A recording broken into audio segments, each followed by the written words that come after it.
Internet pioneers. My name is Jonathan Prove. I'll be the MC for this evening. Thank you all very much for coming. We've got a great group of speakers this evening, and we're all very excited to hear from them.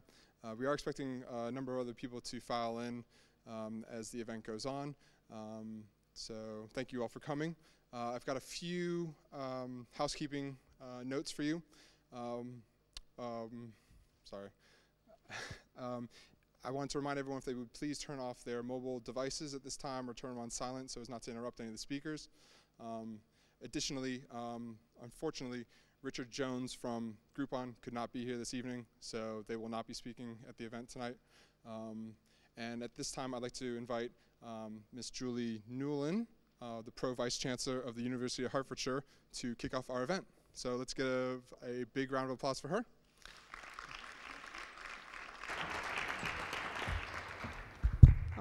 Good evening. As I said, I'm Julie Newland. I'm Pro-Vice Chancellor for Enterprise here at the University of Hertfordshire. So very warm welcome, and I'd like to say we are delighted that GeniCam chose to hold this here. They are perhaps in some ways part of the UH family, and that they're based in our Innovation Centre here.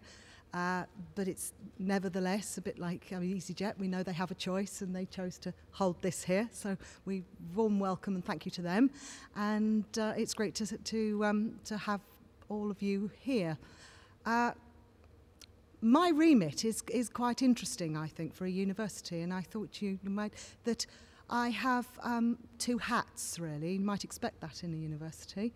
I am responsible for driving our commercial income, so many of you that are running companies that are here today actually driving income and getting profit into the bottom line of this university, and I'm sure you wouldn't be unaware of what is going on in universities at the moment.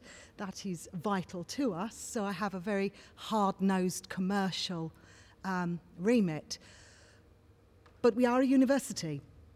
And so the other side of my remit is student-facing, and that is somewhat unusual in universities. The two things are often kept apart, but that is also. So the careers and placements and employability and enterprise development, entrepreneurial development of our students, all of that also comes within my remit.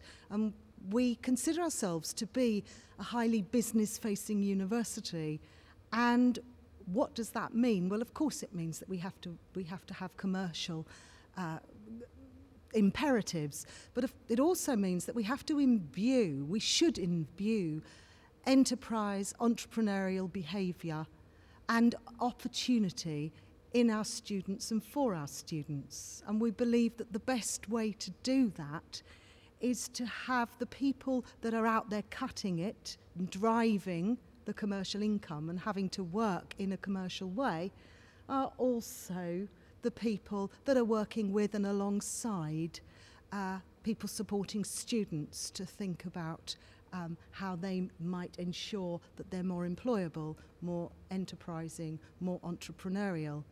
And that leads me very nicely to this, because I know GeniCam quite well, and I are a highly entrepreneurial, innovative and enterprising organisation, and imbue the kind of features and characteristics that we need in our students, and indeed they work and with our students and offer our students many opportunities, and are a great example of why it's good to have that duality in somebody's remit.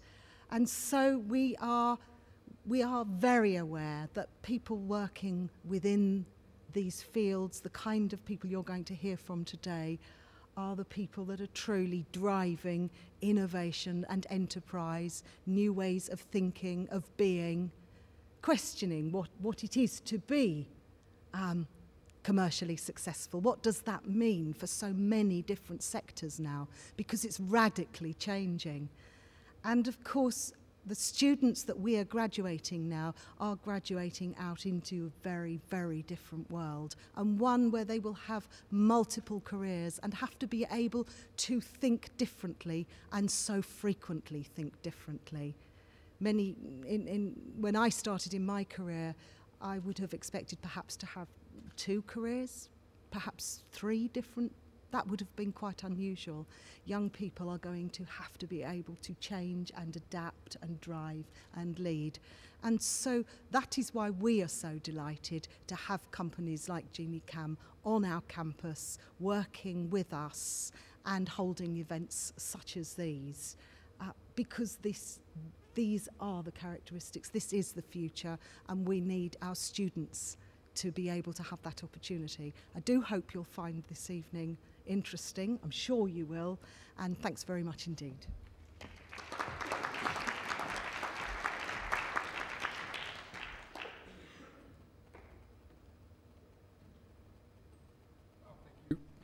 Thank you very much, Ms. Newlin. Terribly sorry. It's a darn American accent. With that note, I'd like to thank the University of Hertfordshire for hosting the event tonight. I'd also like to thank Teens Unite Fighting Cancer, which this event is being held in honor of. We're trying to raise awareness and raise money. Additionally, GenieCam has put a lot of effort into arranging this event as well, and we thank you all for being here. On that note, I'd like to introduce our first speaker of the evening, a gentleman who has 14 years of experience in the tech scene. He is the former president of Poker Icons UK. He co-founded companies such as Send Social, The Bigger Slice, and Auteg Motorsport. He is now currently the COO of GenieCam, Mr. Glenn Richardson.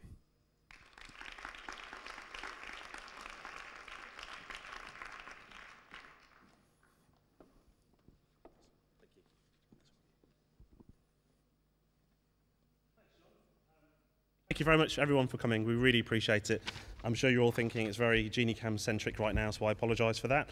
I'm going to deliver a talk that is less GenieCam-centric and my thoughts on the current tech scene and the true value of tech at the moment.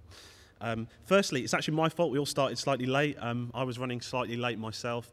We're working very hard developing our own product. And on that note, I'll tell you a little bit about myself. I actually grew up in foster care, unfortunately, because I lost my parents when I was younger. But when I was younger, I don't know why, but I had this very innovative mind. And in fact, in junior school, I was fascinated by the concept of magnets. This really fascinated me, that they repelled each other, and I started thinking about Back to the Future and hover like skateboards and things like this. And I was thinking, how can I invent something as cool and as innovative as like the hoverboard in Back to the Future? So I thought perhaps magnets were the answer. Anyway, I did diagrams and I thought about things and I started to price stuff up. And I actually took the concept to my teacher. And I also said it would work really well for vehicles, maybe even trains, so they can actually repel the tracks. And she went, Glenn, it's been invented already. It's the bullet train. I said, oh man. And I genuinely thought I had something new, but it's been in my blood. It's been with me all these years, and I can't help but think of new things and ways in which to fix, I guess, current problems. In fact, this leads to me when I was actually finishing my school years in senior school, and I walked into a news agent's and I saw a magazine, brand new, first edition Computer Arts magazine. On the front cover was 2 free demos. One was Dreamweaver and another one was Flash, and they're probably products that you may know of. Aren't quite as popular now as they were then, but when they came out, they were groundbreaking. It meant that anybody could create a website without understanding HTML. I didn't understand HTML, so of course I took to these products and started developing websites. And as a result of developing websites using Flash and Dreamweaver, I managed to get myself a job. So at 16, I was head of online at Cumbria Newspapers, delivering all of their newspapers online. And within the space of a year, we had 8 titles online, all automatically publishing their news content. And I was on top of the world. I thought I'd already arrived. But my journey is still on its way. So here I am. But I want to talk to you about tech and my experiences in tech. I mean, I've actually run technical companies myself, from developing technical products for other companies, and also actually pure technical companies such as Send Social, who are innovating with parcel delivery through social media. What I'll talk to you about actually information and what we know and when. And I would say that information is now worth more than land. Yes, I mean, I personally think that information is worth more than land. And if you think back at kings and queens, they would own land and therefore would be wealthy. I would say that things have moved on. I would say that people like Henry Ford started to develop products, and then it moved on even further, that technical companies were creating products whereby information was available at your fingertips, and then companies like Instagram can be bought for $1 billion. I would say that information is actually more valuable. And I would give you an example of this. Apple, who recently peaked at $500 billion, is worth more than the stock markets of Spain, Greece, and Portugal combined. Perhaps demand holds the answer to value. As today's world demands more information than ever, perhaps that is where the true value is, in information. So let me give you a few examples. We have the Kindle, a product produced by Amazon, which I'm going to come on to in a second. But the Kindle device has changed a lot of our worlds and our lives, how we can gain access to books immediately, and we can download them on the fly. I mean, again, it's all about access to information. And again, Amazon is a fascinating business as well. I mean, they redefined retail in its entirety. They actually took the idea of retail and put it on its head and went, location doesn't matter. We can actually set up without premises. And again, in 1995, they pretty much invented e-commerce single-handedly, an amazing business. Then we have businesses like Fig Leaves, I Want One of Those.com, ASOS, and Play.com that are all based upon not actually having a physical location where you can sell from, where they can just sell purely online. Now, I actually did a stint with a company called Buybox. I was their entrepreneur. I was brought in to help them attack the retail industry, and they're doing very well. And for them, they felt that information was important. They felt that customers wanted to know where their parcel was. They wanted to have access to their parcel. They wanted to collect it wherever they wanted to collect it. And Buybox created a unique model where you can go and collect your parcels from lockers up and down the country. In fact, they have 350 locker banks up and down the country. And they're innovating. And I really admire them. And I believe that they will achieve great things. Now, skills which were closely guarded secrets and you could charge a premium for are all skills we can pretty much learn now through the internet. We can go on the internet and we can learn these skills ourselves and self-teach. Universities such as the University of Hertfordshire provide a fantastic facility of learning new skills that's, again, skills of which you could charge a premium for, but perhaps now we can all learn. And we can also self-diagnose. I mean, I don't know about you, but I really don't like going to the doctors, so I like to go online and research the symptoms, and before you know it, I've got a few possibilities that I can go to the doctor with and say, look, I actually think it's this. And again, that again proves the point that perhaps information holds more value than land. Well, perhaps now. So no wonder Instagram was bought for $1 billion, a proven product that shares information that Facebook can now roll out to their 780 million users. Clever move. I think it was actually Michael Axton Smith, the CEO of Mind Candy, Mushy Monsters. He tweeted recently, well, spending 1% of your market capital isn't crazy to neutralize your competitors. And it isn't, because it's the information they hold. It's the access to the users. It's the monetization of, I guess, of their user base through their existing tools, which is Facebook. And I would say that tech is changing the world of business altogether. Bob Bruch recently wrote an article for TechCrunch called "It's Not a Bubble, It's Valleywood." The premise of the article is that tech companies are very much like, I guess, NBC, the big networks. They're like TV shows. So companies, I guess, like Facebook, are no longer known for their innovation, but monetization and distribution. So much like NBC, who don't really make TV shows, but monetize and distribute TV shows. I mean, it's a really inspiring article. The idea that NBC are just looking for talented individuals to effectively write TV shows that they could monetize is fascinating. I mean, Instagram created what the big guys couldn't, a seriously cool product that got the thumbs up by millions of people. Instagram ultimately built a place for innovation to thrive. So, what does the future of the internet and tech hold? Well, I believe it holds an environment where the small guys can come up with cool ideas that the big guys will want to monetize and distribute. Think of them as outsourcing their innovation. that the small guys are effectively the big guys' innovation department, and they just effectively just outsource it.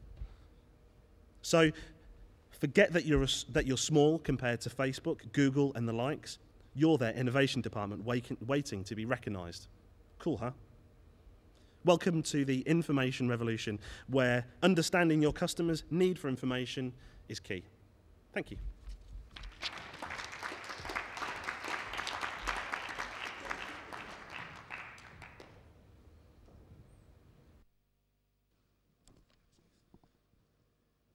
Well, Glenn, that was very interesting. Thank you very much for your very insightful address to us. I think we have a lot to think about given your insight, and we appreciate it. Next up, I'd like to invite Bill Bryant to join me on stage. Bill was kind enough to fly in from Stockholm today to attend the event, and he's going to give us a little peek into SaaS, software as a service, and talk a little bit about his company. He's the CEO of Soundation. So please give him a warm welcome.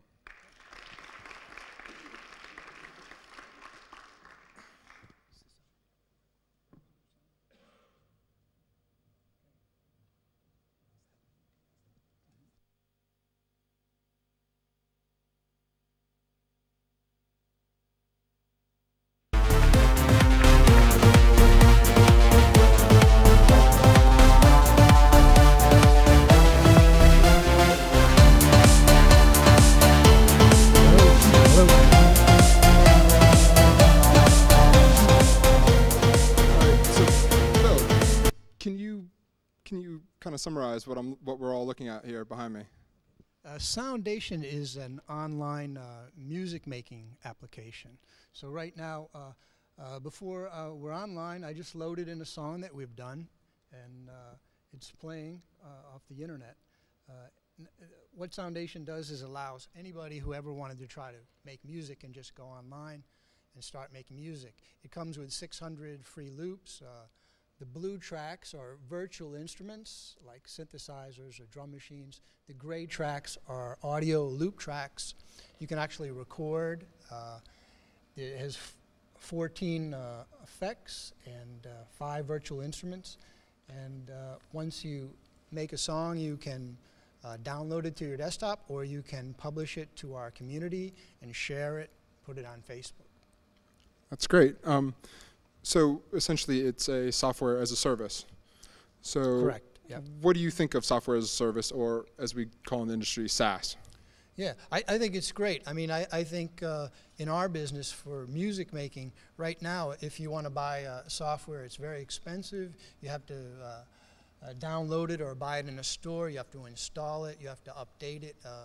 Here, you just go in and you start making music immediately. That's great. And so as far as SaaS is concerned, where do you see that going in the future, over maybe the next 3 years? Well, I think most desktop applications will move to the browser like we have done, or they'll be an app. And many applications will be a hybrid of that. I think they'll have both an app, mobile app application, and utilize the cloud for connecting and collaborating with their user base. Okay. And I guess that kind of leads me to my next question, which was about GarageBand. Now, I know you've done quite a bit of work for GarageBand. Can you tell us a little bit about that? Yeah. Well, Soundation has been in existence about 18 months, and previously it's part of our company called Power Effects, and we've been making sounds for about 12 years and licensing them to other applications and selling them online.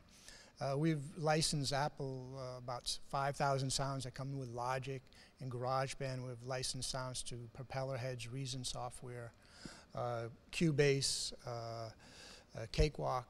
So we have a library of about 100,000 loops and sounds.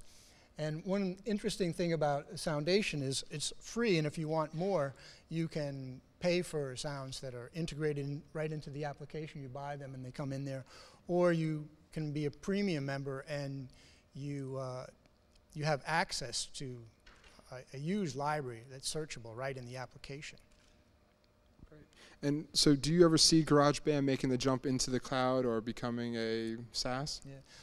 I think because of their business model will be more like GarageBand will probably most likely stay an app because the mobile situation there. But I think they will use the cloud to collaborate and to connect their user base with. So it'll be sort of like a hybrid of app and cloud. Lovely. And yeah, great. Well, thank you very much. I appreciate all your insight. Okay, thank you very much for having us. Cheers.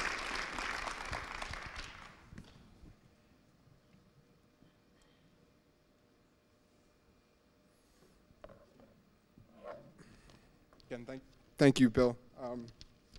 Next we have Mr. James Eder from Student Beans, who will come and talk to us about his company.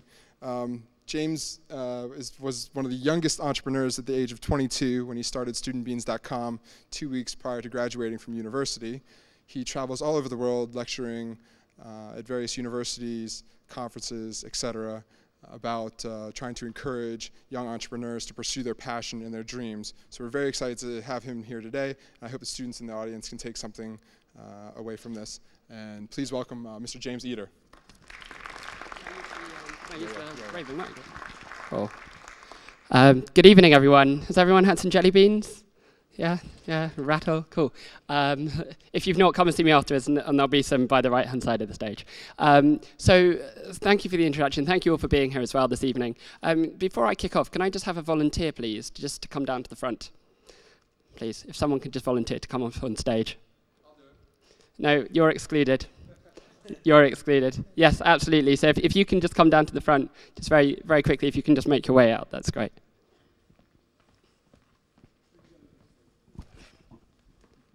Great. If we can just have a round of applause for this gentleman, please. So I just want to give a T-shirt, free T-shirt, a free book. Everyone, ooh, a bit of ooh. And a free whole box of jelly beans. There you go. Wow. So if you can go and sit down, that's all you need to do. Thank you very much. Okay, so we're on this. Okay, perfect. It's all right. I'm going to click because otherwise it will get a bit messy. So if I go on to my next message. So my question for everybody in the room, why didn't you volunteer? Yeah. You didn't know what it was for. Fantastic. First thing, why else didn't you volunteer? Yeah. You didn't want to dominate the room, like I'm doing now. You didn't want to dominate the room. What else? Why else didn't you volunteer? One more person. Why? For the same reason maybe you're now not volunteering? There's a lot of people. That's a good excuse. Absolutely. Fear. Absolutely. So a few things I kind of want to share with you, and to be honest, you can go online, you can find out a lot about my business and me and lots of things. And the reason why I'm here today, I'm going to share, we've got around kind of 10 minutes, and then there's going to be a panel discussion, is to get you to start just thinking. And the first thing, and to share with you, how many students are in the room? Let's see. How many businesses are in the room? Businesses, mixes, so lots of business and student, which is great. So I kind of really wanted to just kind of get you starting to think and to share with you a few stories and ideas and thoughts that I was 22 when I started my company, and I'm now a little bit older, so we're 7 years old now. But when I asked for a volunteer at the beginning of this session, that kind of why you didn't volunteer is, I think, a really important kind of question in terms of answering that, and a few answers that were shared. Absolutely fear. There was some research that was done in the 1970s, and it was said, and death came third. What do you think are the most two feared things above death in the world? What's the most feared thing in the world? Public speaking, absolutely. So the first thing, the most feared thing in the world, so I am now doing the most feared thing in the world. The second most feared thing in the world, what do you think it is? No, but that's up there, definitely. Anyone else? Most feared thing, that was marriage. Someone suggested marriage was the most feared thing. What's that? No, not taxes. So the second most feared thing is networking, going into a room full of people that you don't know. So what I want you to do right now is just turn to the person next to you and just introduce yourself very quickly to the person next to you and say hello and introduce your name.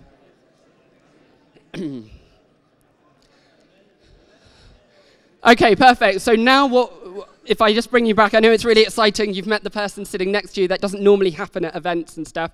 But now you've made a connection. So after all these talks, you can now go out and go, oh, I sat next to you in there, and what did you think, and blah, blah, blah, and you can start. But the thing is about kind of breaking the ice and making those connections.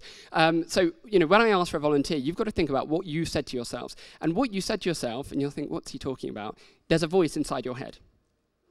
And if you're like, what voice? Some of you are like, what voice? And this could go on for 10 minutes. We could be like, what voice? That voice. And you're like, oh. And you think I'm crazy. I'm not crazy. There's something in your head that when I asked for a volunteer, you said something negative. No one in the room thought that something positive was going to happen by asking for, you know, what could happen when you came up to the room. So you all thought something negative. So when you talk about, you know, as well when you're growing up, how many times you hear no before the time you're 18? The amount of times that you hear no, no, no. And so it's unbelievable. Though when you're a kid and you want something, what do you keep doing? You keep asking, right? You keep going and you keep going. And the other thing as well, kind of when you're growing up, what your parents don't talk to strangers. So the second most feared thing, when I just asked you to introduce yourself, we're ingrained kind of this negative and no. So it's hardly surprising, a room full of educated people, when I ask for a volunteer, why I don't get a volunteer. And that, for me, is the problem. And I'm kind of taking a stand. And it was introduced, I go and speak kind of around the world, and I kind of share. And one of my like key messages and something to take is, what are you waiting for? And in terms of that kind of silencing, and I'm just going to refer you just to a very quick quote, which I really love, which is, what's your thoughts, they become words. What's your words, they become actions. What's your actions, they become habits. What's your habits, they become character. What's your character, it becomes your destiny. And so my challenge here today, just in the next few minutes, is hopefully to get to question, so that next time you're presented with something, I'd like you to ask yourself the question, what's the worst thing that can happen, and what's the best thing that can happen? Because most of the time we tell ourselves the worst thing, and we make it even worse than it actually could ever be, and then we just don't do it. So we just kind of carry on, and we let somebody else maybe take that opportunity or take that kind of action. So here on screen are a number of kind of different brands that I've worked with kind of before I graduated. And I don't really want to spend too much time talking about the company that I've now run, but really in terms of the stages of kind of setting up and why, and around this kind of sales. And so I naturally, people kind of meet me, and I'm kind of this salesperson. How many people think I work for Jelly Belly?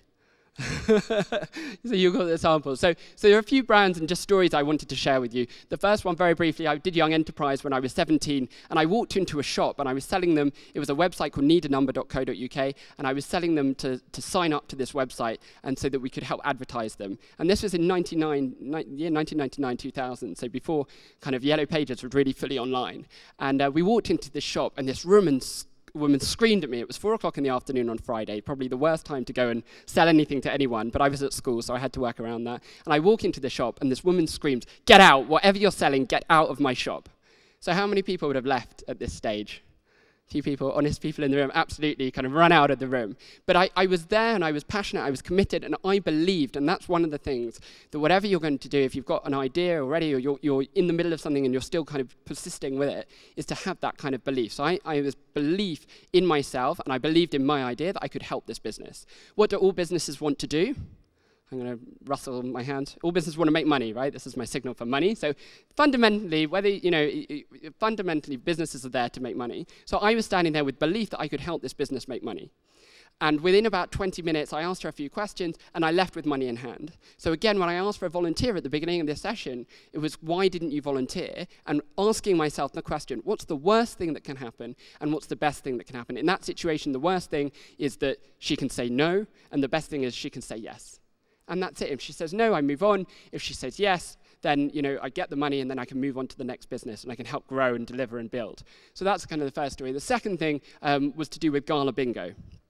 And does anyone been to bingo? Any bingo lovers in the room? A few hands going up. So I ended up having to work in bingo. And the reason why I wanted to share this very brief story was it was telesales. Has anyone done telesales in the room?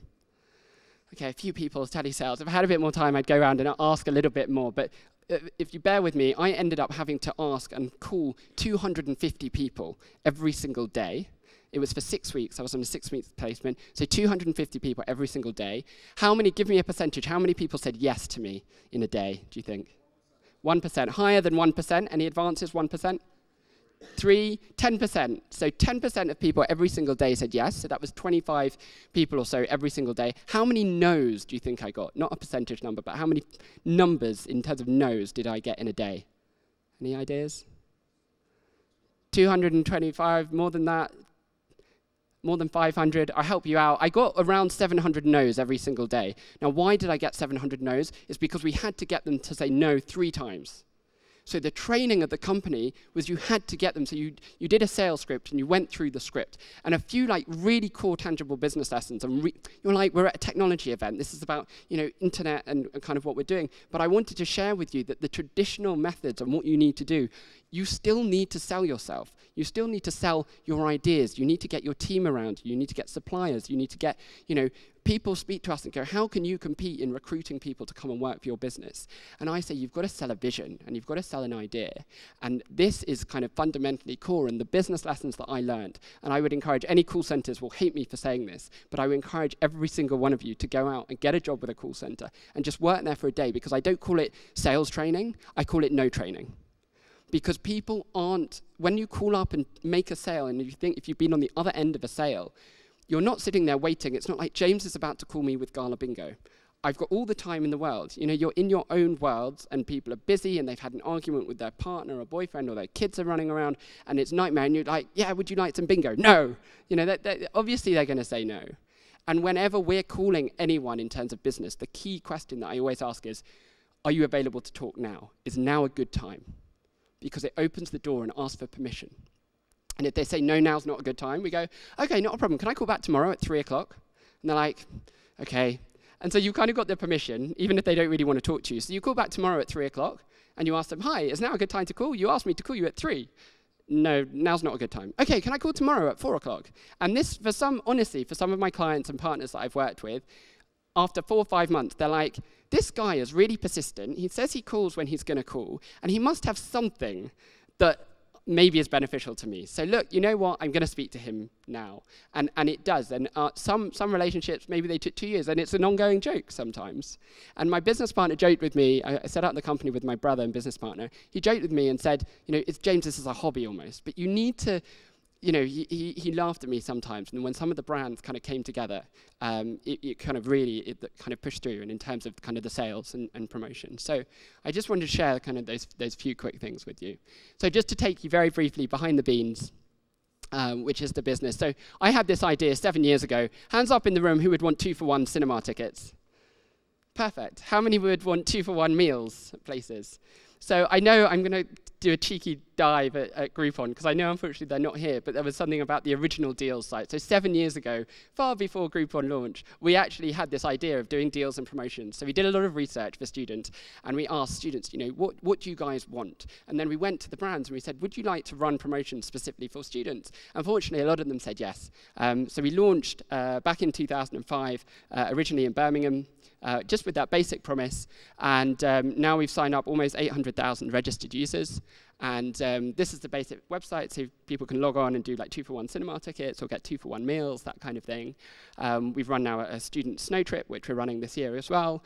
We do a lot of research around kind of insights, and if you want to find out what position Hertfordshire is in the league table, then you have to log on and have a look. And so there are different things. We've been kind of featured in the press, and kind of a few things there. That's my business partner and brother, not the Bean, but the other one on the other side. And so we're now the Beans Group. You know, if you imagine over the next 3 years, we're going to sign up over 1 million users that will all graduate. So how can we help more? And that's why we're called now the Beans Group. So we've launched a new website called More Beans, which is for life after uni. And so a quote, make it so, because a vision without action is just a dream. An action without vision just passes time, but a vision with an action changes the world. And I often get asked about a business, what makes us different? And our vision, we've got kind of a company mission. Our mission is to make life a little more awesome. And our vision, our 25-year vision, is to touch 100 million young people's lives every day.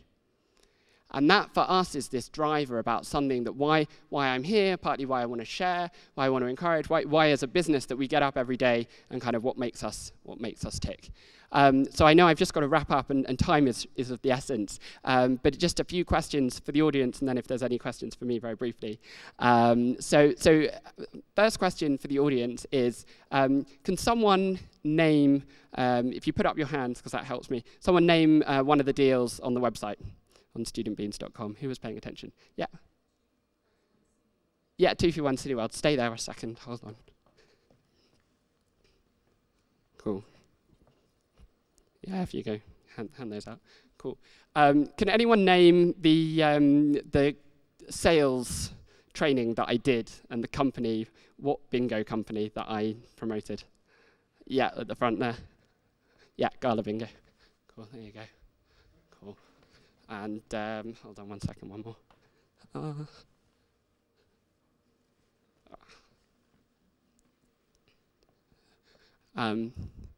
What else? Can anyone name the colour of the bean that was on the screen? Yeah, just have, yeah, blue. Cool. Do you mind just handing that to that person? Okay, perfect. Cool. So I know we're doing the panel. Do I have time for just one or two questions or not? Yeah? Go on. Anyone's got any questions for me? Any questions? If you ask a question, you get a T-shirt as well. Go for it. You put up. Go for it. Yeah, absolutely. So in terms of the question around kind of working with my brother and business partner, entrepreneurship can be quite a lonely thing. And for me, kind of working with my brother, business partner, the core thing comes down to trust. And I think whoever you decide to go into business with, if you do decide to go in with a partner, is that we fundamentally trust each other and that we know that the decisions we make are for the benefit of the business. And so whether there are arguments, and clearly sometimes, you know, we grew up, he used to beat me up, he's my older brother, so there were lots of fights and stuff, but when we come down to it, you know, we both believe that we're making a decision for the business. And it's a great question, and it is challenging sometimes, but we are very committed to succeeding and success within the business. And that's kind of keeps us kind of core and focused. So no matter what happens, you know, you have an argument, you know, 1 minute, and then you've got to make a business decision 5 minutes later. So it's like, right, put that behind and kind of move on. But no, he's a fantastic person to work with. And I think he complements me in terms of kind of skills and science. Okay, go on, one more question. Yeah.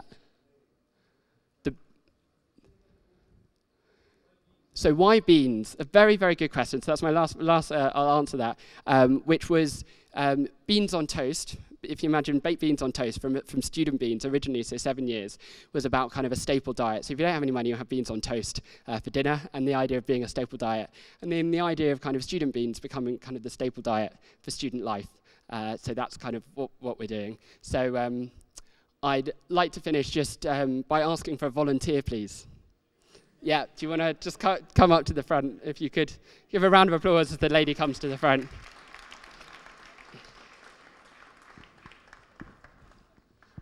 Perfect. So you can stay down there, it's all right. So I have a T-shirt, I have a book, and I have a box of beans. So another round of applause, please. So I guess just to close, and before I know we go on to the next speaker, why didn't you volunteer? I know I didn't give you that much time, but there were a few hands in the room that were very quick. And what I just want to say is, and I think it's kind of Steve Jobs said this as well, you know, we're just the same as you. Like, I was just the same. I was 22. I was just the same as you, kind of sitting where you are now. I don't have any magic, unfortunately, no magic tools or superhero powers, but I'm just like you. So I'll leave you with one more quote. That 20 years from now, you'll be far more disappointed by the things that you didn't do than by those that you did. So throw out the bow lines, sail away in the safe harbor, catch the trade winds in your sails, explore, dream, discover. Thank you very, very much.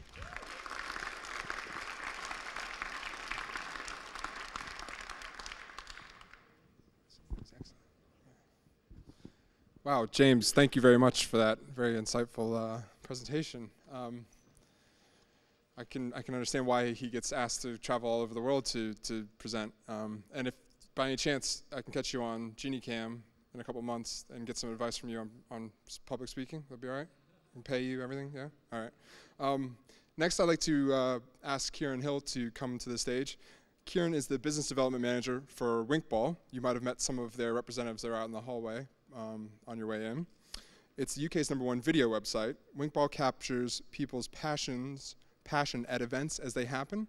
Kieran is directly responsible for a number of key accounts to include Sky Sports, the TFL, and KPMG. Please welcome Kieran Hill. That was a very grand entrance. Thank you. And now I'm about to embark on the most feared thing in the world. I don't know how I feel about that right now. Okay, I'm from Winkball, which is a video messaging website. You may have seen two of our reporters outside that asked you a couple of questions. I'm going to elaborate on why they did that now.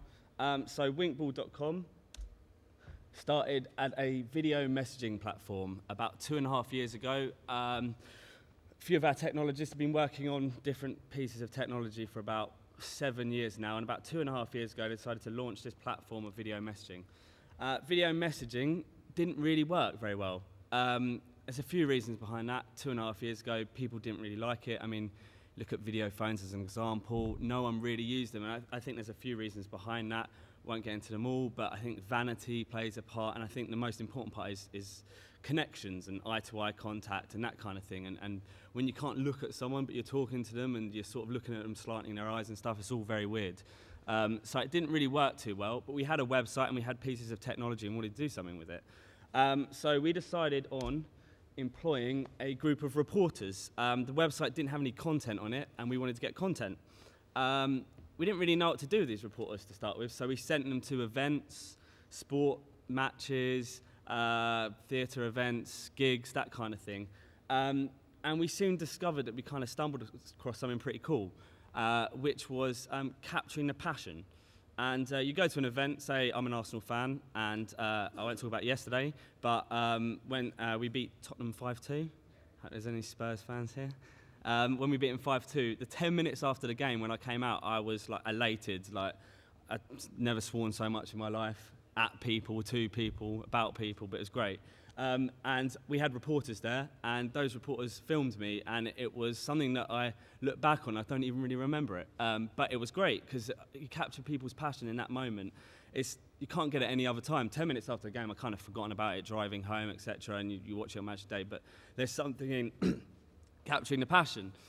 So we send these reporters out, and they go to various different things and create video forums on things. So now we have this platform, which is a video forum. So we go to events, say Internet Pioneers Today, and we capture everyone's thoughts on it, and we put it onto one page, which is thumbnails, a video wall, which I'll show you an example of in a minute, and it gets people talking, discussions on what people think about the future of the internet, etc. And you can share that video. You can share it on Facebook, Twitter, Pinterest, across lots of different networks. You can embed it on sites, and it becomes an application of an event. So after this event's finished, we've still got this piece of software online, a video wall, in which you can then share your video to people. You can talk about the event, you can feed in videos yourself, you can talk about lots of different things. And so we did that for the last 2 years, and then we sort of moved on to a commercial phase, which is a very hard thing to do. But we use it as a marketing tool as well, experiential marketing. It's engaging with brands and different things. And as my grand entrance said, we're working with Sky on different things. Wimbledon last year, they don't have the rights to any TV coverage of Wimbledon. So we go along and we film people, all the people that went to Wimbledon, well, not all of them, but a lot of them, around the courts, asking them what their opinions are, their favourite player is. And we created an iframe on Sky's website in which we just fed through videos of people that had just come out of matches, engaging with them, talking about kind of their passionate moments, that kind of thing. And it created really, really good response. I mean, I think it was something like 69% of people that went on that page watched the video in its entirety for about 2 to 3 minutes. Which is one of the best results they've ever had, and we're doing it again for the Olympics because they don't have rights.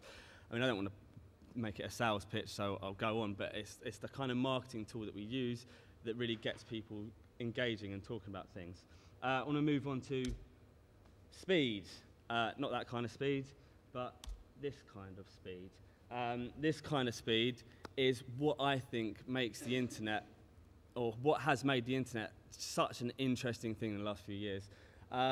we went through the sort of dot-com rise and stuff during the 90s, and it was all very exciting. And then that bubble burst in 2000 when it was just a bit too static and people weren't really interested in using it anymore. I think it was not engaging enough and there wasn't enough interaction, that kind of thing. And between 2000 and 2002, I think it was technology stocks in the US lost something like $5 trillion. People lost businesses, etc., etc. And then we were saved by broadband and by Google as well. The two of them joined together and made information at our fingertips, and the rest is sort of history, social networking. All of that is all about speed, and that's what we try and harness, I guess. Is that speed's important, because when we record something like this, it has to be up there within the 24 hours or people forget about it. And it's about making sure that everything that you get gets up online and you can share it and that you can be in the moment. And I guess I graduated 2 years ago now, and I did journalism at university and did a lot of media, that kind of thing. And I'd say that 90% of the stuff that I learnt at uni 3 years ago is almost redundant now to what is going on in the market. And I think part of learning and part of understanding the internet is adapting to everything and always reading and always researching and seeing what technology is around and making sure that you're always on top, because it is moving so fast, and that what you, I suppose, only dream of happening could actually happen next year. I mean, the possibilities are endless. Excuse a cliche, but they kind of are. So for me, mobile is the future. I mean, we've talked about it, I think, a couple of times already, but Facebook bought Instagram for $1 billion last week. Lots of different reasons behind that. Lots of people different think.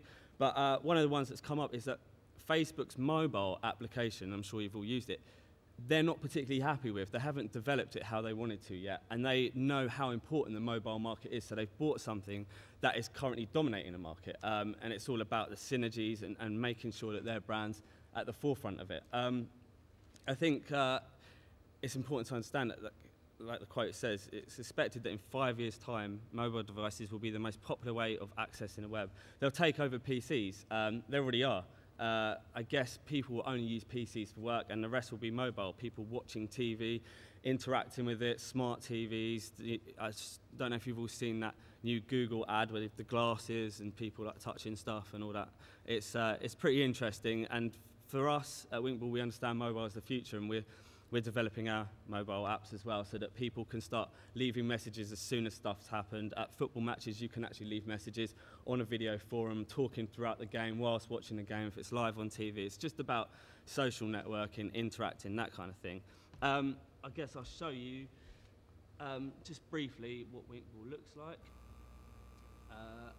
This is a video wall that we made for the event today. So we went out last week, two of our reporters went out to Silicon Roundabout, which is Old Street, Hoxton area, and asked people what they thought the future of the internet is. And let's have a look at this video. Hello, I'm Seb. We're in Hoxton Square. I think the future of the internet probably lies in the evolution of 4G. It's the most exciting new thing that's going to come along. We're seeing a trend where the bigger multinational companies are taking over from the smaller companies, and they are getting the lion's share of the internet. People being able to access information, share with each other, and become more free through that. I can see that our use being monitored. The conversation's going to stop, I think. It's going to be all digital and online, I think. The way people conversate with each other is going to be completely different. The blurring of nation states, I think that's a big future of the internet, and how people won't necessarily have to belong to one set of legal parameters. I mean, the internet is a ever-devolving thing. I don't know what the future is. I mean, 2-3 years ago, who knew how the internet would look today? I didn't, at least. There's a semantic web that everyone's talking about. So how content drives content rather than currently.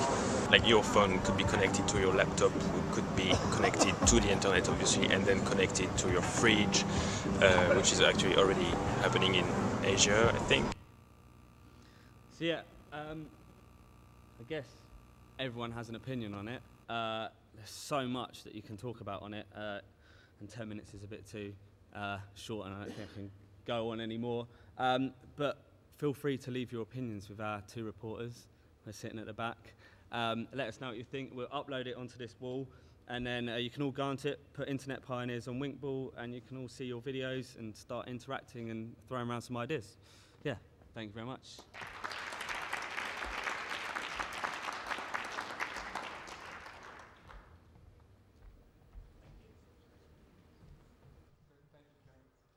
Hello, hello. Oh, sure. Next, I'd like to introduce a very special guest, Gary Thompson. Gary Thompson is a man whose experience in CV is a bit too long to condense into a few words, but I'm going to try. He has over 22 years of experience in working with national newspapers. In 2009, he was appointed Director of Product Development at News International's digital division, where he launched the Sun's best-selling iPad app. It reached #1 in the Apple App Store. Gary is also an accomplished author and winner of a News Corporation Global Excellence Award. Please give a big hand for Mr. Gary Thompson. Thank you, Jonathan. Good afternoon, everybody. I'm very pleased to be here. As Jonathan said, I'm Gary Thompson. I'm going to talk a bit about the impact of technology and the internet on the news industry, and in particular the newspaper industry, which is the industry that I've worked in for nearly 25 odd years now. And what we're going to do is hopefully take a trip back through time to when I first started and what it was like then, and bring you up to date to now, and then think a bit about where the industry might be going in future. And I thought what Julie Newland said at the beginning about commercial, issues being really important this day is really relevant to what I want to say, because the newspaper industry has been hit really hard by the internet in many ways, and in some ways we were quite slow to adapt. So that's very relevant, and we'll get onto that in a sec. But to begin with, when I first started in newspapers way back in, I think it was the first time I went in the newsroom was in the early 80s. And when I tell anybody in the office now about this, if they're under 40, they don't believe it. But actually the first newsroom I went in didn't have a single computer in it. We used to compile the whole computer on manual typewriters. Everything was copied on carbon paper.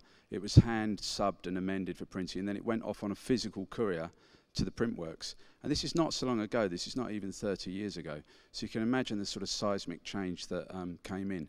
Now, I first started in papers, that was in about 84. And then what happened was I went off to uni for 3 years and graduated in 88. And during those 3 years, there was a huge revolution, because that's when PCs came in for the first time. That was the first time that journalists were able to word process. In fact, back then we used to call it new tech, which sounds rather quaint today, but that was basically PCs. So when I graduated, this is a picture from 1988 of me in a newsroom in an evening paper in Northampton. So that very handsome chap there is me as I was. Now this picture's interesting for 3 reasons. Could everybody hear me to begin with, by the way? Yeah, good, okay. Well, first of all, look at that fantastic computer. Look at the size of it. It's absolutely enormous. Now that, from memory, I think that had a hard drive of something like 300K. It wasn't even a single gigabyte on a hard drive.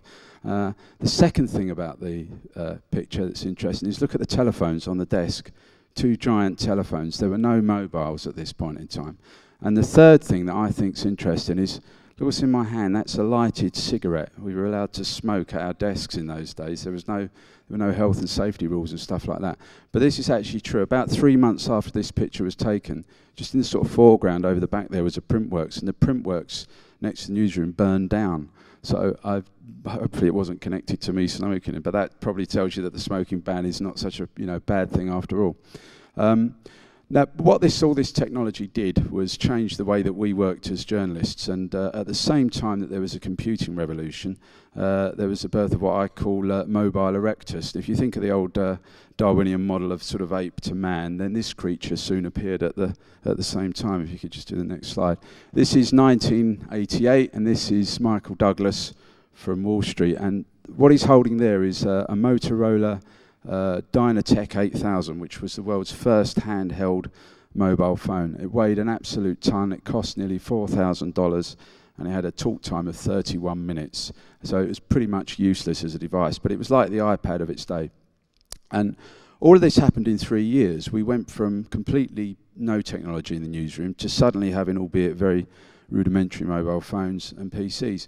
And that changed the way we operated as journalists. It meant we could do things much more quickly, we could communicate with each other a lot more. But really crucially, it didn't really change the product, the customer-facing bit. newspapers stayed pretty much the same in terms of what they were to readers. You know, it was printed ink and photographs on a paper. And in fact, if Charles Dickens had been alive at the turn of the millennium in 2000, he would have recognised a copy of the Times or the Sun as you know, the same product that was available in the 1840s when he was having Christmas Carol reviewed. Obviously the photographs would have been different and so on, but essentially it was the same product. So the first big technological revolution affected the way we did things, but it didn't affect the product so much. What happened next, though, after the year 2000, after the you know, the dot-com industry rebuilt itself, and I agree with the previous speaker, it was really broadband that completely changed everything for newspapers. And we weren't really ready for it. We didn't really see it coming in much the same way that the music industry didn't see it coming. And it was like a hurricane when it came in. And of course, for the first time, it meant that people had a different way of consuming their news. They could consume it on the internet, and they could consume it when they want and how they wanted. And this had a really interesting effect because it kind of fragmented what newspapers are. If you think what a newspaper is, they were the original social networking devices of their day, because people would read them and it would set the agenda for discussion. They were interactive, you can flick through them, they were very immersive and engaging. And of course the internet came along, and to begin with it wasn't, you know, it's a very different thing. A newspaper, a printed newspaper, is a bit like a house, if you like, in that it's you know, it's compiled by the editor and you take a certain journey through it and you can pick and choose which sections or rooms you go in. Whereas on the internet, everything is atomized. People choose to read the individual stories if they spot them in search, and they find their own way through a website, and it's a very, very different experience. And you know, it's no secret that many newspapers lost circulation during that, you know, that same period. So we have a big challenge ahead now, and for thankfully these days the newspaper industry is embracing technology in a big way. But where are we now? So if you just switch to the next picture, I'll show you a picture of me not so long ago in the Sun newsroom. There's a very famous man there, you can see, Rupert Murdoch. This was just before the launch of the Sunday Sun. And there's computers everywhere in the background, and it's a very different setup to the one in the 80s. But where we are is this. In terms of news today, obviously it's very much a 24/7 proposition. Everything is completely instant, and that's a big change, an obvious change. But it affects the way we do things. And on the way up here, I was driving along near the A10, and it reminded me of the night that Amy Winehouse died, because I was on call that day and got a phone call, and I was on the same road, and the news desk said, you know, we think Amy Winehouse has died, we're checking it out. Now, you can't obviously just publish that without checking on a big website. I was working for the Sun at the time. It had to be checked, so that took a bit of time, and obviously the considerations, you have to be, you know, check whether the family are aware and so on. You can't just go putting that on the internet. But almost instantly it was breaking on Twitter, because people in Camden had seen the, you know, the stretcher coming out of the building, and they were tweeting that they feared Amy Winehouse was dead. So the mainstream media wasn't first with the news, but it was very interesting that then people started tweeting saying, why isn't the mainstream media picking up on this? You know, when's it going to be confirmed? When are we going to get the information? So there is still a very, very relevant role for you know, the news media on the internet, but it's a changing role. And I think the biggest difference these days is you can break it down into several things. News is much more an interactive thing these days. You know, the old way of reading in a newspaper now feels very passive. I think people feel that, you know, they kind of own the internet, if you like. People have a right to comment on stuff. They want to interact with content like that. They want to share it with their friends. They want to interact through rich media like video and slideshows and so on. And that has big implications for the news industry. But also, things are changing in other ways as well. It's becoming more now that the industry has to be almost like platform agnostic, so it doesn't really matter where you consume. So if you take a publication like The Sun, for example, it's no longer just a printed newspaper. It publishes on the iPad, it publishes on smartphones, on Android and Apple, and lots of ways that we couldn't have even dreamed that we could have published years ago. We were involved in a trial just before I moved on from The Sun, where we were publishing content direct to Tesco's on flat screen TV. So we'd sit in the newsroom and we could write a headline and send a story, and it would be generated in Tesco's. And I think that's where the future lies, in coming up with innovation which really fits with human nature. I'll go back to that point I made about original newspapers, why they were so successful. They were something that really worked, you know, on a psychological level for people. You felt you could engage with them, you felt at home with them. And I think Internet version 1 didn't quite feel like that. That's why the news industry didn't quite get it right. If you look at the really successful people, the really successful internet pioneers, people like Steve Jobs and Larry Page, if you look at what they did, they came up with really simple simple looking solutions to really complex problems. If you take the iPhone, the design of the iPhone, there's only really a screen and one button, and it's completely simple, but it feels great. You want to pick it up, you want to hold it, you want to use it, and that's how Apple solved one of the most complex challenges, you know, the most complicated handheld computer that we've ever seen. Similarly with Google, with search, you know, there's only one search box. There's not a lot you can do. You just put the results in and hit return, and it gives you the results instantly. But Google are absolutely obsessed with speed. They spend, you know, millions and millions of dollars trying to get those results, you know, as quick as possible. And I was lucky enough last year to meet Jobs and Page at an event in the US, and I asked them both about what they thought was the future of the news industry on the internet. And what they said was very interesting. Jobs turned around and he said, well, I kind of think it's like you should start with the front page, with page one, and that's what you've always done, and take it from there. So what he was saying was really keep it simple. Come up with something that people really want. Because these days, let's face it, technology can solve most challenges. You know, where there's a will, there's a way. Within reason, we can pretty much solve whatever challenge we want. We've still got issues around connectivity and so on and things like that. But within reason, we can solve things. But it's not so much what we can do, it's what we should do. And I think the future lies in coming up with, you know, following what Apple have done, and things, you know, come up with things that feel intuitive, that work for human nature, and things that people really want. Larry Page said a similar thing. He said, well, I think the news industry, you kind of got it wrong because you didn't think about the kind of journey through the content that people wanted to take. You should look at Google Page Flip, he said, and look at how people want to consume in a kind of linear way. So I think what they were both saying really is you've got to think about human nature, and I think that's what will shape the internet. Now that technology has caught up, I think it will be human psychology, human nature that shapes where it goes. Now I'd like to just show you a really interesting graph just to finish on, which illustrates what I mean. This is compiled on some research I did in the newspaper industry, and it's basically connected to, you know, one of the challenges that we've faced is getting people to pay for content, because obviously it's very expensive to have a team of journalists, a team of reporters. You need to be able to make a profit to make that viable, and so that means charging for content. Now, if you look up there, if you see at the top a website, the average reader of a sort of red top newspaper website will probably spend about 8 minutes on a website on a typical visit. And they're very, very, very unlikely to pay for that. You can see there's an X on the end for payment. Now on the iPad, that's a native app in terms of most of the tabloids have got native apps now. People spend a lot longer. It's more immersive. They spend about 15 to 18 minutes per user session. And you can see that's got one tick on the payment thing. So people are more likely to pay where it's immersive and they're engaged. And then if you look at the bottom on a newspaper, they're very likely to pay. This gets 2 ticks, and on a typical popular newspaper, the reader will spend 31 minutes reading that paper. Now what this tells us, I think, if you think about it, that's quite irrational, because the web is free, right? You can have as much content as you want on the web for free, but people are only spending 8 minutes there.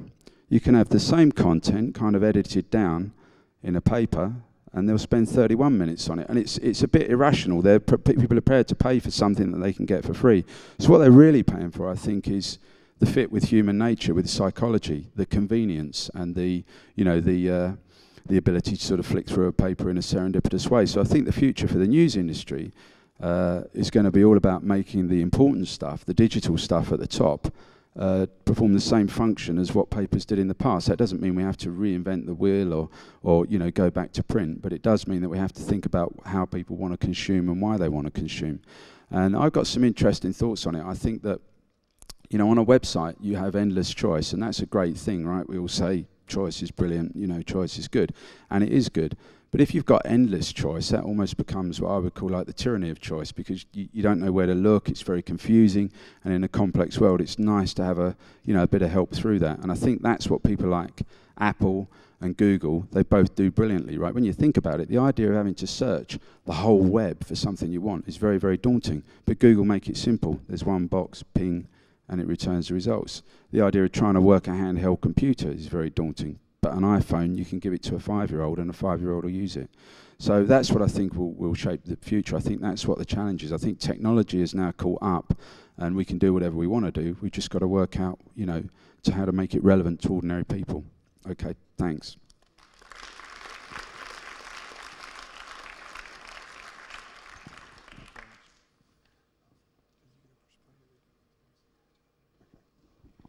Lovely. Thank you very much, Gary.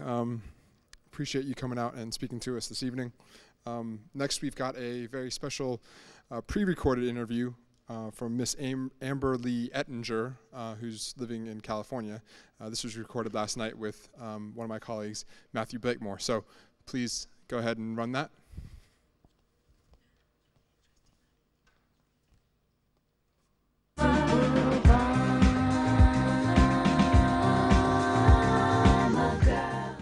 Tonight, we're proud to present an exclusive interview with Amber Lee Ettinger, or as she's also known, Obama Girl.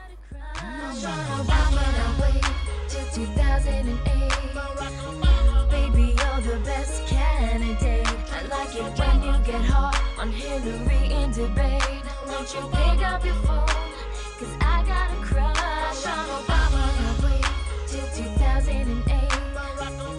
Baby, you're the best candidate. Up in the Oval Office, you'll get your head of state. I can't leave you alone, 'cause I got a crush on Obama. Amber shot to internet fame in the US election year as her video, I Got a Crush on Obama, went viral on YouTube.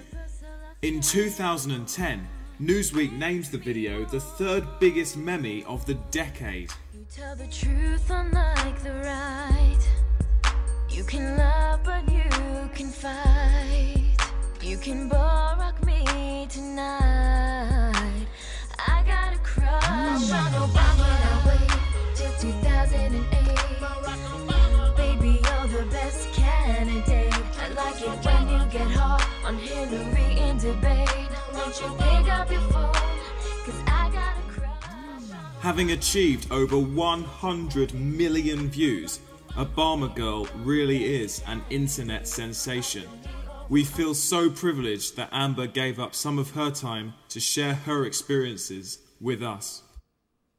Hi Amber, thank you so much for agreeing to take part in an audience with the new internet pioneers.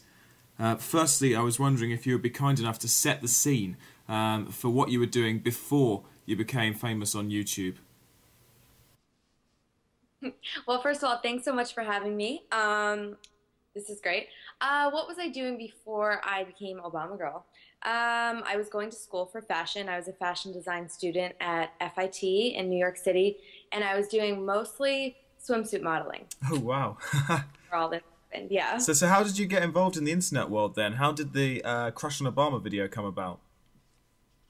Well, I was doing a lot of traveling and a lot of swimsuit pageants, and I had somewhat of an online presence, but I had never been on YouTube before.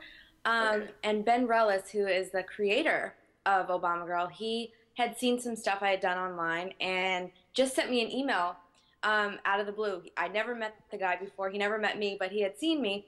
And he was like, you know, I have this funny project. If you're interested, let's talk about it.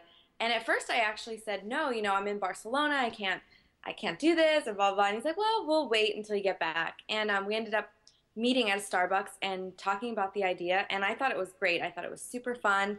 And I said I'd do it. And that's what happened. Wow, so when you made this agreement in Starbucks, did you have any idea in your head how big the video was going to become?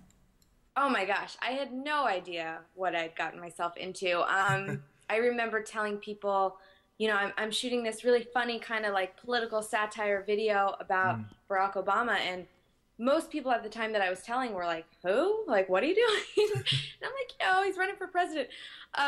We did it very early on when he didn't have that momentum that he had shortly after. But yeah, the video, you know, we shot it in like 7 hours in New York City.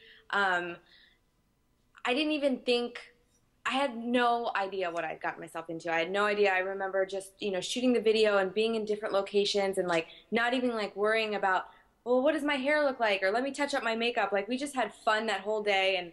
And had I known it was going to get that big, I would have thought a little more about, you know, what I was really doing in that video. What? So when the video took off, how did it change your life? Was it like an immediate change or was it a gradual change? Well, I would have to say the video launched, I think it was like a Thursday night, and Friday morning my house phone was ringing off the hook. My number was still listed in the phone book. That's how everyone got my number, but it was ringing off the hook, and it was every news outlet like all over wanting to do an interview with me. I don't remember when I felt like my life changed, because that whole time was like crazy. And just being in it, you don't really see like what's happening, because I never really got the chance to like step back and be like, oh wow, look, you know, look what just happened, because it was just like constant momentum happening, like me going on interviews, me going to the White House Correspondents' Dinner and all the primaries, and you know, shooting videos with Mike Gravel or Ralph Nader, like things I never thought I'd be doing. So it was quite the roller coaster for me. So as soon as it was released online, there were critics and bloggers saying that you alone were changing the course of the election. How did you deal with that? Was it a good thing, or did you struggle with it a little bit? Depends. There's two ways to look at it. I think it's pretty cool when I get credit for it. But then it's like when people don't like it, then it's like, you know, don't blame me. It's like one of those things. I think the best thing for me was that video got young people excited to get out there and vote, whether it be for Obama or whether it just be to get any kind of like interest in, you know, who was running for president, and just kind of get their voices heard. I liked hearing and getting all that feedback and getting people excited about politics. I know that they said our, you know, Obama Girl videos have made more of an impact than Obama's commercials. And that's pretty cool. I know we're like in textbooks now and in some museums, and it's a part of history now. So yeah, I definitely think it's cool. Yeah, I mean, it's brilliant. I mean, when did you realize that you were becoming part of the US history in terms of Obama being elected? Yeah, I didn't realize. It's kind of like one of those things that just happened, and maybe I got lucky, and maybe it's just the way it all got put together that it worked out. But because it's me, it's really hard for me to see what it is. Like, everyone else can see it better than me. Do you know what I mean? Yeah. It's me. Like, it's really hard to explain.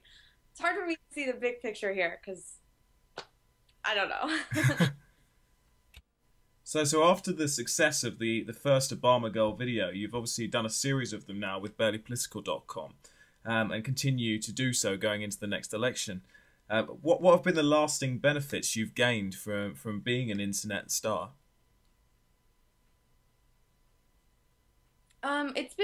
It's been awesome, because I had the chance to work with Barely Political for about 4 to 5 years. We're going on 5 years now. Like, that's crazy. It's been like a really long time. I worked with them, you know, doing the Obama Girl videos, and then doing, you know, we did a lot of musical parodies. I was playing J-Lo or Fergie and all kinds of like fun skits. So that was just great to have a nice home base on YouTube and work with them. It also opened doors for me in TV. I worked a lot in the news and commercials. I just recently moved to LA. I shot my first feature out here, and it got my name out there, and it got, you know, that name recognition definitely helps. So it's been awesome. It's been a nice little roller coaster ride for me. So what other projects are you working on at the moment, and what do you have planned for the future? Well, right now, what I'm most excited about is the dance competition I'm on YouTube. It's called YouTube's Dance Showdown, and I'm competing with 12 other YouTubers, and we get paired up with these amazing choreographers, and then there's like, you know, this great grand prize, and everyone on YouTube gets to vote. So I'm really excited about that, and the voting starts April 19th. So vote for me. Well, I definitely will, and I'm sure the audience here will as well. Finally, probably the question they're all dying to know the answer to: if they want to follow in your footsteps and become an internet star, what advice would you give them? Ooh, what advice would I give? That's the thing. There is really no, I wish I had a better answer, but there is no recipe for how to go about doing this. It's kind of like, you just got to keep trying. If you have creative ideas, obviously you just keep going at them. You do what you love, and then something's bound to hit at some point. There really is no like way to go about doing this and making sure you get like viral videos, or making sure you have like, it's just crazy. It's crazy how it happens. But you just got to do what you love, and you know, if you love what you're doing, life's great. That's all I can say. Well, thank you, Amber. That's brilliant advice, and it's been really kind of you to share your experiences with us. Good luck in the dance competition, and we'll definitely be voting for you. Thank you so much. Thank you, Amber, who's not here. I'm really surprised at how choppy that video was. It was all done over Skype last night, so But anyway, last but not least, I want to introduce our final speaker of the evening, Mr. Adam Baker from Blotter. Mr. Baker is a serial tech entrepreneur, having founded 3 separate web businesses since 1993. He's a family man, and he's very passionate about using web and mobile technology to push the boundaries of innovation and change. So please give a very warm welcome to Mr. Adam Baker. Thank you. The slide's going to get up there. From one dumb blonde to a dumb bald guy. It's going well. So thanks. Have we got some slides? No, not you. Have we got some slides up there? Do I need to do that? Oh, there you go. So, about me, which is pretty boring, but I'm 37. Why I've put that I'm a single child is probably because I'm selfish. And that's probably the reasons. I left school with virtually no qualifications. I'm married with 2 daughters, and I've got 3.5 startups behind me. In 2000, when I was 25, apparently I was worth 35 million. And I was even amusingly mentioned in the Times Rich list. And by 2001, I was bankrupt. One of the key learnings I've learned is that if you're going to start up, you've got to be prepared to fail. And so what I thought I'd share with you is a few of my experiences, and hopefully they can stand a few people in good stead. So my first company I launched in '99. It was the first product comparison site in the UK. We beat Kilku by about 8 months, and we grew it. We had just over 100 staff. We had turnovers of 200 million. We were going places, and partly because I made some terrible decisions, and partly because the market went bust and boom, we went with it. The company folded, but I picked myself back up again, and I founded another company in 2003, which was again the first contextual search business in the UK, in fact in Europe, that I grew and sold in 2007. And I've got another company I'll talk to you about in a minute. But what I've learned is that starting a business isn't linear. There is no book for it. You've just got to wing it, basically. You've got to learn. You've got to make mistakes. You can't be afraid to make mistakes. I say this to everyone that works for me and with me. Don't be I like people that make mistakes. Don't be afraid to make mistakes, but you're a dick if you don't learn from it and you make the same mistake twice. And so you've just got to keep on trying and learning. You need strong support. And by that, and the reason I put my wife and 2 kids up there first of all is because they support me a lot. I mean, my wife's been through hell and back. You know, we've gone from having quite a lot to having absolutely nothing, to kind of getting back to where we thought we were going to be at some point. But it's hard. You need support. And if you've got partners, they're in this as much as you are, and they need to understand that, and you need to understand it. You need to network. I network still probably 4 or 5 times a week. That's why I'm here tonight. I love networking. I do it for 2 reasons. The first, because I like to evangelize about the business I'm working on right now. And secondly, just because I like to build my contact base up, and you never know when you need people, and you just meet people from all walks of life. That some are interesting and some are pretty dull, but you know, it's great to meet people. You need to work hard. Starting up a business is really, really difficult. But the most important one for me is you need to focus. And I've got a slide on that that I'll talk about next. But you really, really need to focus, especially as an internet business. And I'll talk to you about that. You're going to fail. If you're going to start a business, you will fail. And this is no lie, I probably know 2 people that haven't failed in their startups. Most people will fail. But don't be afraid to fail. And 2 words I use a lot: attraction and pivot. And pivot is key to this, in that if you're doing something and it's not going very well, then pivot. Change what you're doing. You know, either go completely off course or look at ways that you can move into the same market, in the same market with the same product, but in a different way. But be prepared to fail. Be prepared to pivot. Investors I've gone through, I've raised a lot of money. In my time, I've raised over $100 million. And I've done it through angel investors, which are small individual investors, and through venture capitalists. And it's so important you choose the right investor. One of the biggest reasons my first business failed is because I didn't do that very well. I saw a lot of cash. I raised 23 million. When somebody offers you 23 million quid and you're 23, you don't really ask too many questions until it all goes tits up 2 years later. So choosing your investor is really important. You'll definitely need a lawyer, and you'll probably lose your hair. Fact. You're laughing at. So focus. Make your product brilliant.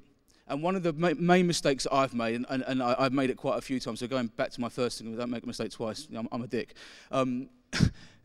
Make your core product brilliant. Just focus on what the one thing that your product's about. Just focus on making that brilliant. Don't worry about offshoot products or loosely linked products that you think is going to drive engagement or more revenue.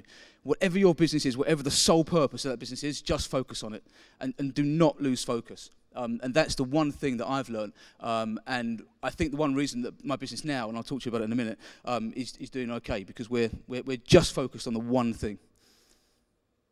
The 5 most important tasks of an entrepreneur: you're going to have to work hard. It's your business, you're going to have to live it. Don't take holidays, because if you do, well, you know, you're not around for your business. I don't even like people in my team taking bank holidays off. So I've got, interestingly, I've got a policy at my work where I don't actually give people holidays, so they can take as much time off as they want. There's this thing in life and in business where it's perceived that you have to work certain hours and you have to take certain amount of holidays, 20 days annual leave and all of that crap. And I don't buy into that. I've spent a lot of time in San Francisco. When Google, when you go to Google and you start there, you get 9 days holiday a year. And then you accrue a day a year for the next 10 years. So actually, after 10 years, you're going to get 19 days holiday at Google. So Google's a massive business, but it's a bugger of a place to work. So my guys don't get any restrictions. They can take as much time off as they want. And if they want to take 6 weeks off, they can take 6 weeks off. As long as they get the job done. They've just got to get done their tasks that I give them to do. As long as they do it, they can take as much time off as they want. But equally, what I find is that last year, the average person in my company took about 11 days off. They didn't have to. They could have taken 60. But they took 11 days off on average last year. They work harder. You treat people like adults, they're going to work harder for you. Hire smart people. You can succeed with good people with a very bad idea, but if you've got bad people with a good idea, it'll kill you. And I'm not very smart, to be honest. What I've done reasonably well is identified the fact that I'm not very smart and hired good people around me that are smart. Hire really good people. Again, get support. Surround yourself with people that can add value. People that have experience, not just in your sector, but experience in running businesses, have seen the downfalls and can spot them before you do. Really important. Execution. With an internet business, you continually iterate. As a web business, you never stand still. So when you're building the business, I always have my developers in-house. I never outsource, because actually at the point you outsource something, you're always going to go back and change it, and it just costs you a lot of money, and they're remote. So if you have someone, your development team sitting in front of you, you can continually change it. And I drive my guys mad, because every time we release something new, we're always changing it. And so you're continually changing what you're doing as a web business. And that's the beauty of the web. You can. It's very agile like that. But executing your strategy is really important. It's all very well changing it, but you've got to have a very clear idea of what you're doing, and you've got to execute it well. And be realistic. I now invest in a few companies, and some of the business plans I've seen, they're laughable, honestly. Like we're gonna turn over 15 million in our first year, and come on, really. So if you're setting a business up, and be realistic, and be ready to pivot. So my company today, in fact, very interesting listening to you, Gary. So my business, I love news, absolutely love news, and I got really frustrated about 18 months ago or 2 years ago now, where the way the news industry was heading. People putting up paywalls. I refuse to pay for content. Mainstream media laying off their editorial stuff and buying content in, not getting to the scene of an incident quickly enough. A whole bunch of other stuff. And then I looked at my background in technology and how we can use mobile and web to really transform and game change the news industry. So everything that I've done in my life I've tried to be first at it. And so Blotter is a people-powered news service that enables anyone to capture, report, and collaborate on news that they're witnessing from the scene, from mobile to web instantly. So if you think Wikipedia for news, or you think the BBC without journalists. So put your hands up if you've got a smartphone. Almost everyone. Put your hand up if you haven't got a smartphone, but your phone's got a camera on it. So it's everyone. Okay, so you can all be reporters. You can all report news that you witness. I'm sure you're all fairly opinionated about certain subjects, whether it's a political view, or whether it's things that are going on in Syria, or whether it's people camping out on Occupy, or whatever it is, you're all opinionated. So what Blotter enables people to do is to firstly report news that they witness. So if you witness something, you can capture it on your phone, and you can report it live and instantly to Blotter. And the other thing that enables you to do, if you're opinionated about something, you've got a very strong view, then you can express it, and you can collaborate on that view and on that topic with other people. Today we get, in fact that's a bit out of date, today we get about 3.5 million users a month coming through the site. We run at about 10 million page impressions. We've done that in 18 months. We've spent about £1,500 on marketing. And the reason that we've grown so quickly, I think, is we understood SEO really well. So when you're starting a web business, you've got to understand SEO, and if you don't, get someone in that does. So we generate about 70% still of our new traffic through search, and so making sure that people can find us, because you can have the best website in the world and the best content in it, but if nobody can see it, then it's useless. So we SEO'd the product really well, and I got people in that understood social media. So we understood Facebook and we understood Twitter, and there is a real difference between how people engage on Facebook and Twitter. We got to the bottom of that and understood that pretty quickly. So search, social media were the two biggest drivers of traffic for us, but also the ability to break news quickly. So we break news, and it's really interesting what Gary said, we break news before anybody else, and we've consistently done that. And one of the key challenges when we launched this thing, and I'm not a journalist, so I didn't foresee this stupidly, and I should have, but we all make mistakes, and we just learn by them, is that we weren't credible when we launched. So how do you trust people at the scene?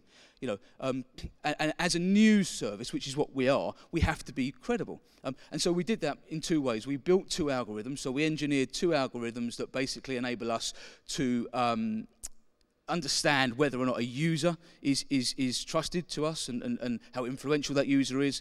And then from a content perspective, to authenticate that post, we look at the originating author, we look at how many people have contributed to the story, we look at does it have video, does it have images, and then we build a picture, an automated picture, and a score around that particular piece of content to understand how credible that is.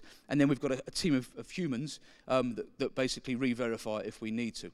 But what that automation does, by enabling, through the enablement of the algorithms, it enables us to just get content out quickly. So when Gaddafi was shot last year, we were the first news service in Europe to have it. We had it 8 minutes after it was taken. We had video, we had stills of it. The next news service was Sky News, and they had it 3 hours after us. And I can go on, the riots, if there was a riot every day, I was the only one in the country praying for the riots to carry on. They were pretty powerful for us, although actually I wasn't in the area, but they were powerful for us. When Bin Laden was shot, we had that before anybody else. And really, really interesting. The first story that we kind of broke that went mainstream was actually at the BBC. There was a fire opposite the BBC World Service in London, in central London. And we had a BBC reporter reporting it to us because the BBC didn't think it was big enough. And it was only when it had shut down half of central London that the BBC then came to us and asked us for our footage. How does that work out? So the BBC journalists gave it to us, and it was like an hour and a half later that they realised, shit, this thing's shut down half of London, we need the story. And they came to us for the footage. Brilliant. But it just goes to show you that actually having people at the scene who are best placed to report news, and enabling them just through their mobile devices to report news instantly, and then giving people the mechanism to engage in that content through mobile and web, it's powerful. Technology, the internet, mobile, it's a powerful way of being able to gather and distribute content. Not just news, but any content at all. This is just a little slide about why I think I'm going to sell this thing for upwards of 500 million in 5 years, and I'm not joking. So when I look at the marketplace, Huffington Post sold for $315 million last year without getting outside the US. to put it into context, the Huffington Post are now 7 years old. They had 25 million unique users. We'll have 25 million users by the middle of next year.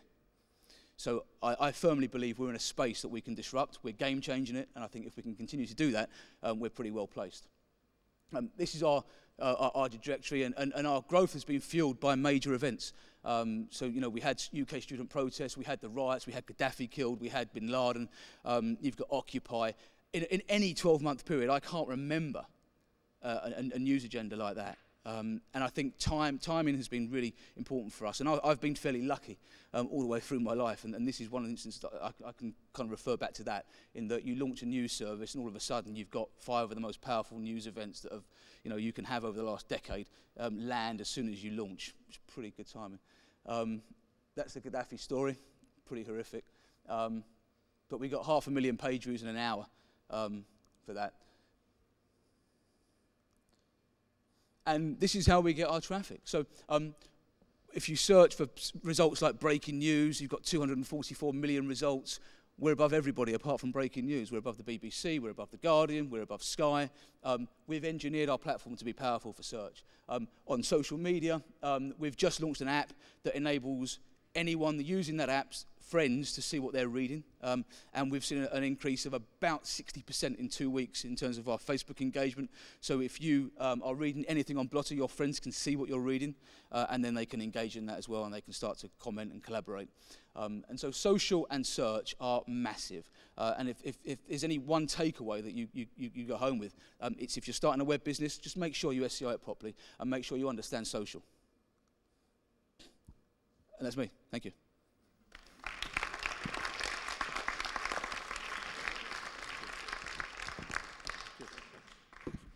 Mr. Baker, thank you very much for that. I think all of our speakers this evening have contributed a lot, especially if there's any young entrepreneurs in the audience. There's a lot of good information that was brought up tonight. I also think it's one of the key things, especially that Mr. Baker had mentioned, is when you're starting a business, whether it's tech or not, it's very important that you surround yourself with the right people. And I'm not just talking about the people you hire, but your internal power source, whether it be your family, your friends, everybody I met that starts a business. Those people are what matter most, and it makes them get out of bed in the morning to pursue their dreams. So thank you for sharing that. Moving on, I would like to ask Mr. Glenn Richardson back onto the stage to give a brief demonstration of GenieCam.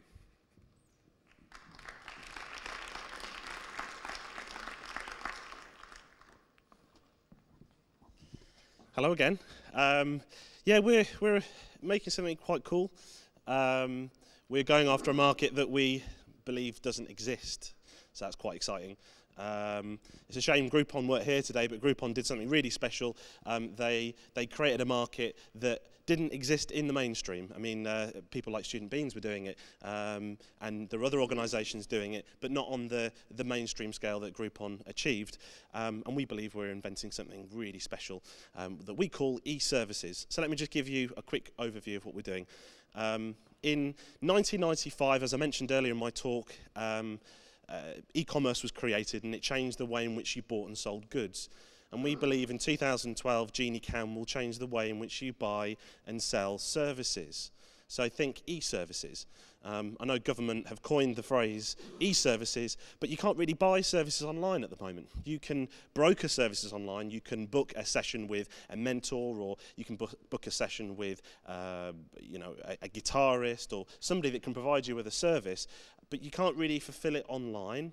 I mean, YouTube, you can look at how-to videos, and you can learn how to do things. And as I mentioned in my talk earlier about self-teaching, you can self-teach to an extent, but you can't self-teach live. And that's what we're doing. So we're creating a platform where you can effectively buy services online in real time. And we're taking the concept a step further. We're also introducing the concept of the digital currency, of which we call the Genie. And the Genie is going to be 65 pence to begin with. So one Genie is 65p, and it means that you can transact around the world effortlessly. And we believe the Genie is actually going to be a huge game changer in the financial institutes and cause massive disruption. So we're developing at the moment. We're not even in private beta yet. We're getting there, and we thought we were going to be there last week and the week before that and the week before that. But we are truly innovating something that hasn't been done before. Because typically if you want to do video, especially live video and live engagement of video, there's only a few places you can really go. You can turn to Skype. Skype is an application download. Can't really find anyone. You've got to know them by name. I encourage you to try and find me on Skype. You're going to find a lot of Glenn Richardsons, and it's going to take you a while to find where I am on Skype. So you could go Skype. You could go WebEx. You could go YouTube. YouTube have a live service. But the problem with all these services, if you want to broadcast effectively your video stream to someone else, you have to pay. So Livestream charge for their service. They charge, I think it's $1,000 for 4,000 viewing hours, which is quite costly. So we needed to create a platform that effectively had very minimal cost. And actually, we've created a platform that's going to have pretty much no cost, because we're going back old school, and we're taking a page out of the book of people like Napster, BitTorrent, and other peer-to-peer sharing networks, where effectively the users are the ones that prop up the distribution of the content.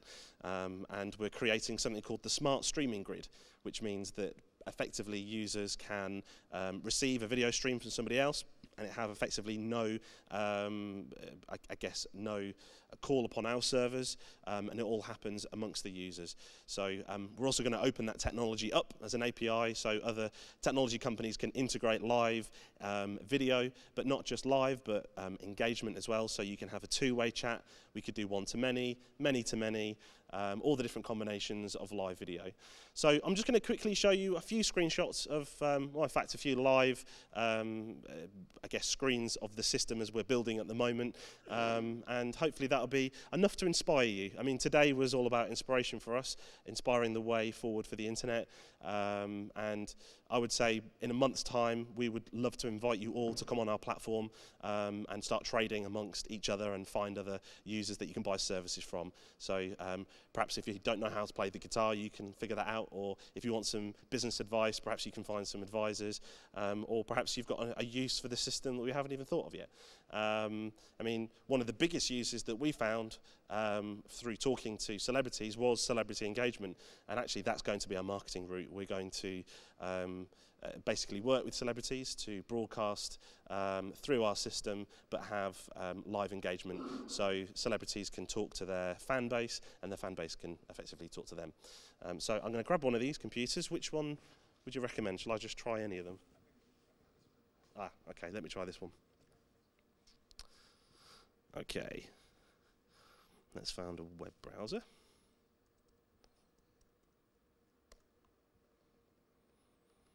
Another little plug. Oh, nothing's there yet.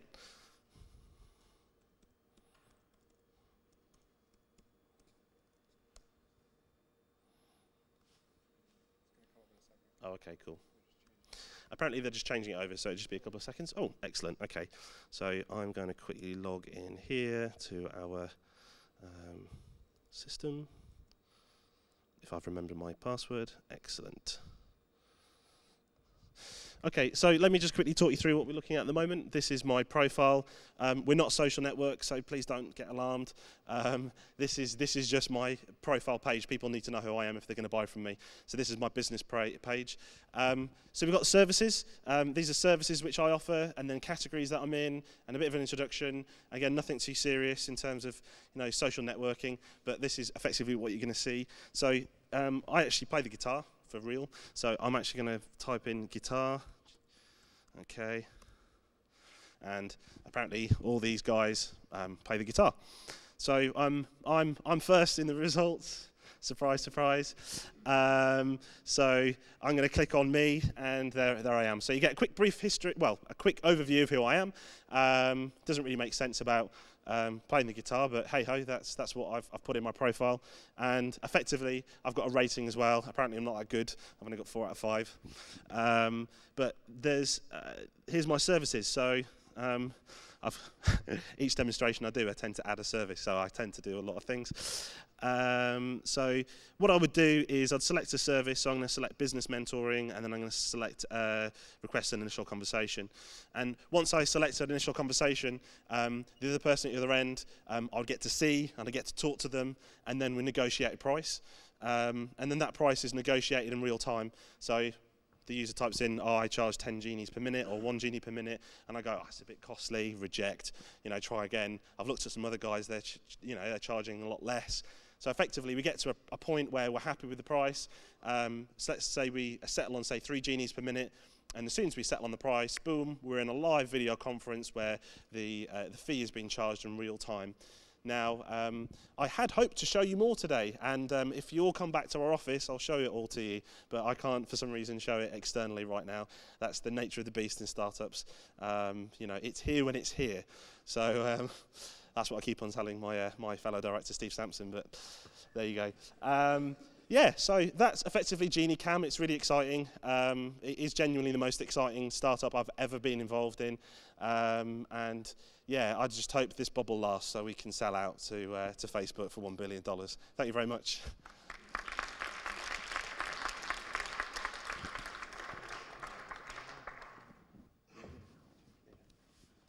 Sorry, I was just going to add one thing to that as well. One thing that makes us very unique, as opposed to some of the other services out there, is that GenieCam, our platform, supports an unlimited number of users. So theoretically, every single person in the world can simultaneously engage in a global video conference. Now, that's not ever going to happen because it's just going to be a lot of noise. It's just not practical.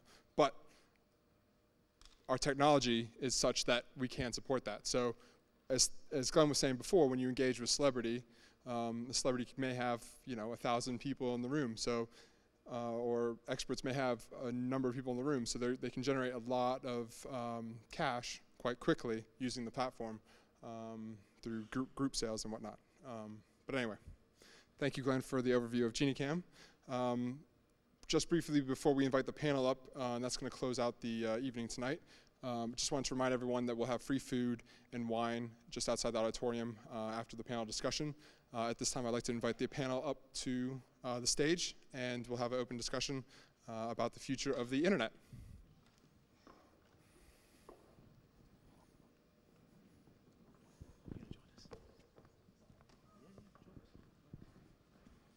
Apparently, I'm on the panel now. Why not? Where am I sitting? Yeah, grab a seat, guys.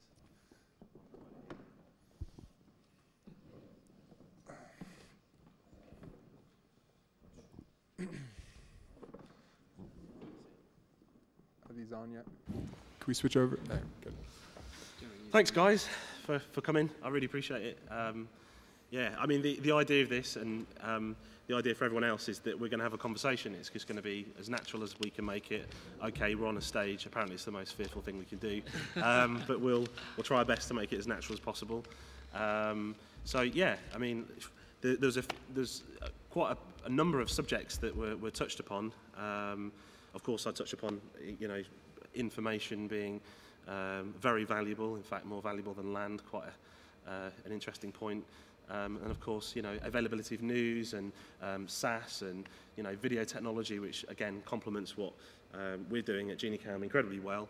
And of course, student beings who are innovating in the student space and and providing a cool service.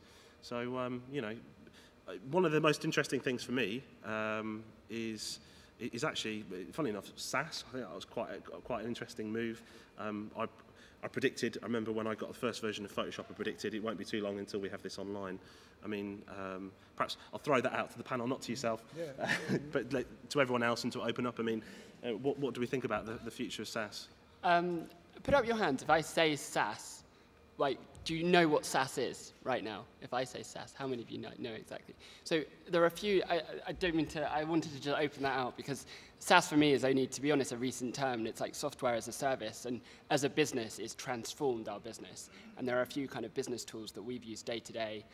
One of them was called Cashflow, which is like a finance tool. So just in general, instead of spending £100 or £500 on a software, we pay a monthly fee that's generally smaller than that amount. So every month we spend about, and I'm sure you could explain this as well a bit more in terms of your service, but from a finance point of view, we spend around £10 a month, which then gives us access to this service, and we pay that now for the duration of the time that we've got that service. And it adds a huge amount of value, and instead of having a download every time, it's constantly updated. And Cashflow built their business, and just to share with you a bit about them, they founded it and they set it up, and they iterate and improve constantly, but they've only done it on user demand. So it kind of a number of other things that kind of the panel have shared around creating something, a minimal viable product. And there's a great book written by a guy called Eric Ries, which is called The Lean Startup. And it's about, you could do loads of market research and ask loads of people what they want, and then you launch something and then no one uses it. But that's kind of a bit of a waste of time, and lots of businesses historically have done that. And software as a service is a great example of being able to launch something, getting some traction, getting some users, getting people using it, and then Cashflow, what they did, and I've been in touch with the founder almost since they launched, and I send him an email going, you know what, those reports are really useful, but actually when I report to my board, I want to see by month what our expenditure's been over the last year. And they created a new report for me within almost 24 hours. They created this new tool that then on the Thursday when I had my board meeting, I could present that to them. And that was just kind of unbelievable. So in terms of transforming my life and kind of software as a service, one of my talks was around kind of sharing 5 software tools that changed my life. And that's one of them that I thought useful sharing. I don't know, any other thoughts? I thought what you said, Bill, was very interesting at the beginning. That I mean, obviously, software as a service. I mean, it's a kind of form of cloud computing, really, isn't it? That's what I would call it. And clearly, that's the way a lot of applications are going. But what I thought you said was very interesting is the application that a lot of it will be a bit of a hybrid, because I think there is a place for, with devices, particularly with the iPad and tablets and to some extent smartphones, you do kind of need a bit of native code. So I don't think it's going to all go entirely in the cloud, but it's clearly the future. And I mean, I've just started using a service called Newslink, which was very interesting because when I spoke to the company, I said, well, what is it? How does it work? And they said, well, we'll give you a disk, and you can load that on your Mac, and then you can put in a piece of content, and it will send it everywhere. Or you can just log on the website, and the website will do everything. And I've not used the disk once. I've used everything in the cloud, So I think that is the way things are going. And when we saw the stuff from GenieCam there, that's pretty interesting, pretty awesome, and it sort of fits with what I was sort of trying to say about people now think of the internet as something they own. It's something that's theirs that they want to make work for them, and I think that's where things are going to go in terms of. So it's always like this phrase that we sometimes hear or starting to hear is social earning. People who use the internet very much for them and to do what they need and what they want. It's taken a while for the general public to sort of become comfortable using technology as a tool. And I think that's where we are now, and that's where it gets really interesting. I don't know, how many of you remember Britannica? Do you know the brand Britannica? So Britannica with these books, archaic, and I think they've stopped printing for the first time. And I was at an event a few years ago where they had, I think it was the chairman of Britannica there and someone from Wikipedia. It was kind of this, they asked the question, what's more factually correct? Is Wikipedia more factually correct, or is Britannica? And because Britannica, it's almost immediate when it's printed, it's already out of date. And you can have a big debate around that. You can. I've got a view on that. As I would as an ex-print, James. I've got a colleague at work, and his daughter is 15, and she said, Dad, do printed encyclopedias have as many errors as Wikipedia? So the thing about, and interesting, I was researching an article recently about the royal family, and I had to go back into the family tree and do a lot of checking. And Wikipedia, there's no doubt Wikipedia is brilliant, but actually I ended up going to Who's Who because I knew on Who's Who there would be a whole team of old farts like me, I guess, who were paid, to sit there and check everything meticulously, So it's a it's a many-headed beast, the internet. But I think it's an emerging medium, isn't it? I think the quality control is getting better and better all the time. Absolutely. I think, that challenge, and I think that, concerns around, people finding, obviously, that information and quoting it like this, and they're going to start writing in their exams about, the Spice Girls and royal family or something, and you're kind of like, well, where did you read that or whatever? And I completely agree. And within moderation, I guess that's the biggest challenge, and clearly where you guys are New School playing a great role is being still that authority and that voice, but clearly with Blotter as well, I guess, being able to access that news first, but I guess that conflict and push-pull. Yeah, I was really interested in the Blotter stuff. I was really interested when you said about the algorithms that you've developed to try and work out the validity of a post, because in a funny sort of way, that's what I kind of try and do a bit with Twitter when I'm working in the mainstream media, because you kind of get a knack for when something's genuine, and it depends on the number of posts and where they're from, and I'm just doing it in a sort of human, intuitive way, and it's interesting if algorithms can start to do that, because that really will get exciting. Yeah, I mean, it's very difficult to disseminate what's factually correct and what isn't on Twitter. Way more so than it is on our site, for example. And I mean, but I think that a really good example of kind of how difficult it is to disseminate is Jon Snow from Channel 4, who is one of the most respected anchormen for Channel 4, tweeted that Gaddafi had been killed, ironically, about a week before he was killed. And we picked that up fairly early. I mean, like literally as he tweeted it. And we were like running around like headless chickens thinking, shit, what do we do with this? Because it's Jon Snow, it's got to be true, right? And it wasn't. And so luckily we didn't, but I mean, even people like that are getting it wrong. And so it makes it, even algorithms make it very difficult. I think whilst we have probably a 95% accuracy around our algorithms, we still censor a lot of our stuff. But we do it very quickly. And because we've got almost comfort in the fact that it's credible, it doesn't take us very long, i.e. minutes, to kind of verify it and get it out. Because most of the process is already done. But it's interesting now, if something's on Twitter or on your platform and it turns out to be incorrect, I think people would not necessarily be angered by that, because they'd sort of see it in the context of what you're doing. Whereas if something's incorrect there was a famous incident on Daily Mail where they got the Amanda Knox, the trial in Italy, they got the verdict wrong, and there was some other pretty bad complications on that as well, and they were absolutely criticised, so it is interesting how the mainstream media sort of works to different sort of different criteria, and I wonder, is there going to be a convergence in the future? I mean, I'm interested. I mean, where do you stand in respect of libel and stuff like that? Is that a problem? I guess as a platform, you would probably argue that you're not actually the publisher, is that right? Exactly. Yeah. Good defense. Well, no, we are the publisher, right. But because we're user generated, so we post moderate, and we do that for two reasons. Well, we do it for three reasons. The first reason we do it, essentially, because if somebody takes the time to write something, they want to see it live, right? They don't want it to sit in a moderation queue. And the second reason we do it is because we're a breaking news service, and actually if we take time for it to sit in a queue, then we're going to be late breaking news. But the third reason is from a legality perspective. If once we moderate that content, it's our responsibility. So by post-moderating, if a piece of content sits on our site and it's libelous or malicious, and we haven't touched it, then it's the user's fault. This is exactly how it works in reverse on the Sun, because the Sun obviously very aware of its brand and doesn't want to risk problems in that area, so the Sun pre-moderates, but ironically it's legally at risk far more.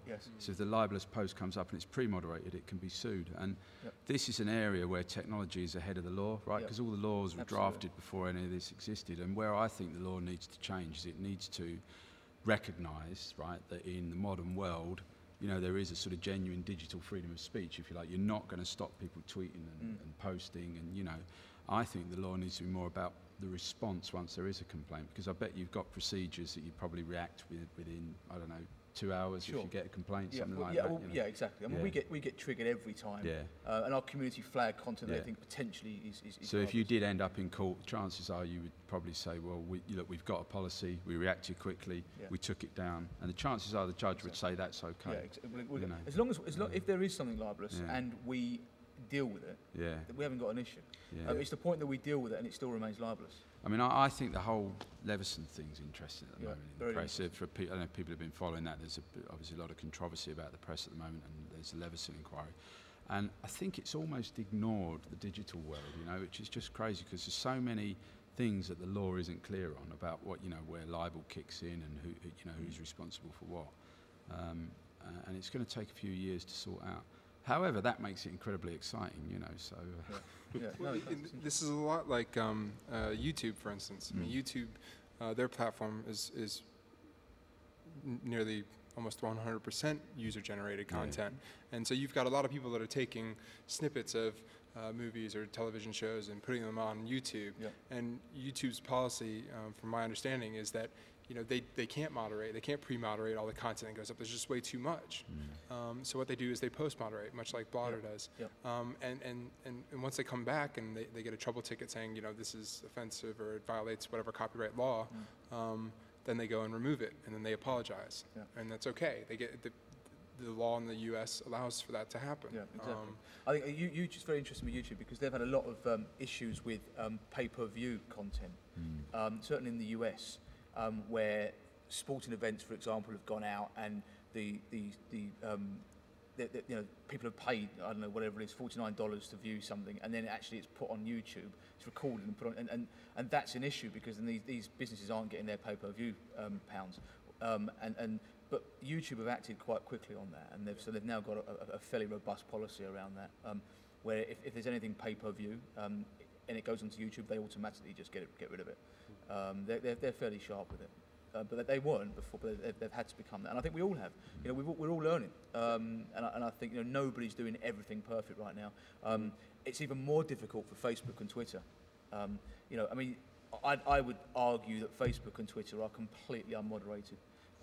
In the level of abuse and the kind of the libel stuff that goes through Twitter. There needs to be some kind of governance around it. But they've grown to such a beast. It's become really, really difficult. And I think really interestingly, so the guy that was really abusive and racist around Mwamba, the Bolton midfielder, he's been imprisoned. But which is right, in my opinion. But that sets an awful precedent because, I mean, you know, how many people are they going to send to prison that become racist on Twitter? And they can't put everyone in prison, you know, for being racist. I mean, so I don't know where that goes. I don't know where that leads us to. It's quite an interesting. I think the next 12, 18 months will be quite interesting to see where that leads. Does anyone fear the future of the internet? No. I've worried about some things. I mean, I think privacy-wise, in the sense of you being completely exposed, whether you like it or not, every facet of your life. This suggestion that the government will be able to monitor every single site that you've ever logged on. I mean, there's already a European directive that says when you make a mobile phone call, your exact, you know, GPS position of where you are when you make that call, the duration, that's all logged already for a couple of years. And I think that's quite a worrying precedent because you hear a lot of people say, well, if you've got nothing to hide, what you're worried about, right? But that assumes that the establishment or the government or whatever you want to call it are competent, and they're not always competent. We've seen they've got a bad record on handling data, and what are you going to do if suddenly a policeman knocks on your door and he says, you know, oh, you've been downloading something illegal, I'm going to arrest you because something report on the web falsely says you've done that, you know. So I think that's an area of concern, definitely. I'm just conscious that we're kind of running over already. I was thinking perhaps we could open up to a few questions to the audience and then perhaps kind of draw the event to a close. I mean, is anybody that's got any burning questions for the panel?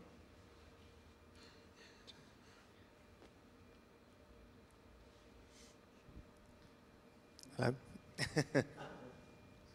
Right, I've got a few questions, but one would be to my fellow bald friend. Mr. Bender. Thanks for that. I'm interested in basically how your first day of your launch, where you've got no content whatsoever. You know, how did you launch your product? Because, you know, I've got a lot of friends. Users. a lot of friends. Yeah. Yeah, I mean, we seeded a lot of the initial content we had to. So I just got as many people as I knew to write stuff that they were interested in. I learned very quickly I've got a lot of dull friends that didn't really, that weren't very interesting, and it was difficult. So I just went out and kind of literally got in the car and was just circling around places, waiting for things to happen. If like the kind of the mildest thing that happened, you know, I'd kind of take and to one extent, where I was in, God knows why, but I ended up in Lewisham, and there was a guy with a T-shirt. I can't remember what it said now, but actually, if you go on to Blotter, it's still on there. If you can look from my profile, it's one of the first posts that have been on there, and he just had a T-shirt on that says something about Facebook. Oh, well, that's interesting. But so yeah, we just seeded content basically, and then we SEO'd it well. So and then it just grew out from there. Right. So you know, started with like I've always thought with these products, you know, they've got to start somewhere. And obviously with Facebook, it had the university build their content that way.